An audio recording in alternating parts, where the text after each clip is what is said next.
Cinema పేరేంటిది? ఇడుపు కాగితం అనే పేరు పెట్టి, ఇడుపు కాగితం అంటే ఏందో అర్థమైతలేదట. దాని మీద ట్రోలింగ్ చేస్తున్నారు. నేను ఒకటే మాట అడుగుతా ఉన్నా, ఇడుపు కాగితం అంటే అర్థమైతలేదని కొంతమంది ఏదైతే మాట్లాడుతున్నారో, పోయి సినిమా యాక్టర్ పవన్ కళ్యాణ్ ఉన్నాడు, ఆయన అడుగురి, అర్థమైందో చెప్తాడు. ఆయనకు బాగా తెలుసు దాని అర్థం, వాడి ఖచ్చితంగా చెప్తాడు. మా భాష మీద అవహేళన చేసినందుకే ఇలా రాష్ట్రం వచ్చింది. ఇంకొకసారి అటువంటి వెకిలి ప్రయత్నం చేయకండి. ఒకరి భాషను ఒకరం గౌరవించుకుందాం, ఒకరి సంస్కృతిని ఒకరు గౌరవించుకుందాం, అందరం కలిసి ఉందాం. కానీ ఇటువంటి ప్రయత్నాలు చేసి మళ్ళీ ఒకసారి తెలంగాణని అవమానపరుస్తాం, మా భాషని కించపరుస్తాం అంటే మాత్రం చూస్తూ ఊరుకునేది ఉండదు. ఇక్కడ జరుగుతున్నది ఏంటి? ఇవాళ తెలంగాణ భాషను కించపరిచినా కూడా కాంగ్రెస్ పార్టీ ఏం మాట్లాడదు. ఎందుకంటే రేవంత్ రెడ్డి గారికి తెలంగాణ ఉద్యమానికి ఏం సంబంధం లేదు.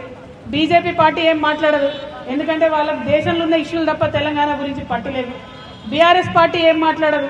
ఎందుకు మాట్లాడదు బీఆర్ఎస్ పార్టీ అంటే, అందులో ఒక గుంటనక్క ఉంటాడు. ఆయన పరిస్థితి ఏంటంటే మొత్తం ఆంధ్రోలతోని వ్యాపారాలు. ఇయాలటికి కూడా నేను ఛాలెంజ్ చేసి చెప్తున్నా, ఏదైతే మనం ఫీజులు తక్కువ వేస్తలేరని కార్పొరేట్ విద్యా సంస్థలు వచ్చి మనని దోపిడీ చేస్తున్నాయని చెప్తున్నామో, ఆ నారాయణకు చైతన్యకు మొత్తం కూడా ఈ గుంటనక్కనే పాలు వస్తుంది. ఇయాలటికి కూడా కంప్లీట్గా పాల వ్యాపారం ఉన్నది. నేను ఇవాళ తెలంగాణ ముఖ్యమంత్రి గారిని డిమాండ్ చేస్తా ఉన్నా, ఈ కార్పొరేట్ విద్యా సంస్థలకు మీరు పర్మిషన్ ఇచ్చే ముందు ఒక రూల్ పెట్టండి. ఏంటిది? మీరు పాల్గొనేది ఉంటే విజయ డైరీ నుండి కొనండి, పాల్గొనేది ఉంటే కరీంనగర్ డైరీ నుండి కొనండి, ముల్కనూరు డైరీ నుండి కొనండి, లేదా మదర్ డైరీ నుండి కొనండి. వీటి వల్ల మన పాల రైతులకు లాభం జరుగుతుంది. కానీ ప్రైవేట్ వ్యక్తుల దగ్గర కొనడంతో ప్రైవేట్ సంస్థలకు లాభం అయితే తప్పితే ఇంకోటి కాదు. ఖచ్చితంగా పెద్ద హాస్పిటల్స్ ఉన్నాయి, యశోద ఉన్నది, కిమ్స్ ఉన్నాయి, వీళ్ళందరూ కూడా విజయ డైరీ దగ్గరనే పాల్గొనాలని ఒక జీవో తీసుకురండి.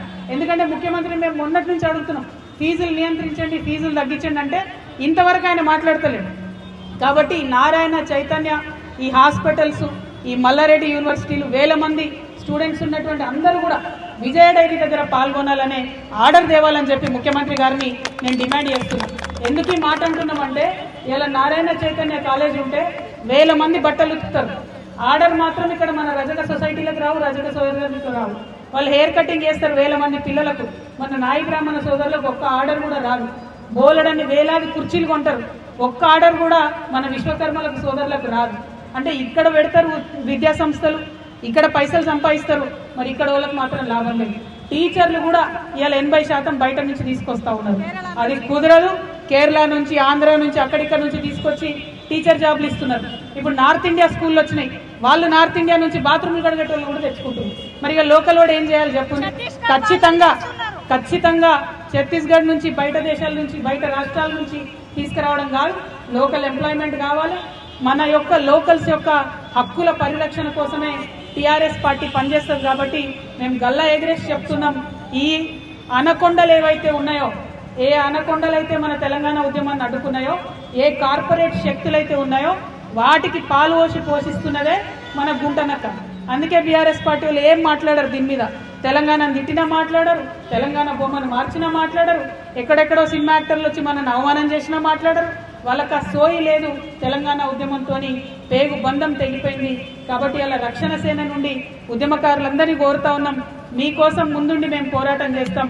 ఆనాడే చెప్పిన నేను, ఉద్యమకారుల మీద ఒక లాఠీ పడాలంటే నన్ను దాటుకొని రావాలి, ఉద్యమకారులకు ఒక రబ్బర్ తూటా తగలాలంటే అది నన్ను దాటుకొని రావాలి తప్పితే నీ దగ్గరికి రాదు.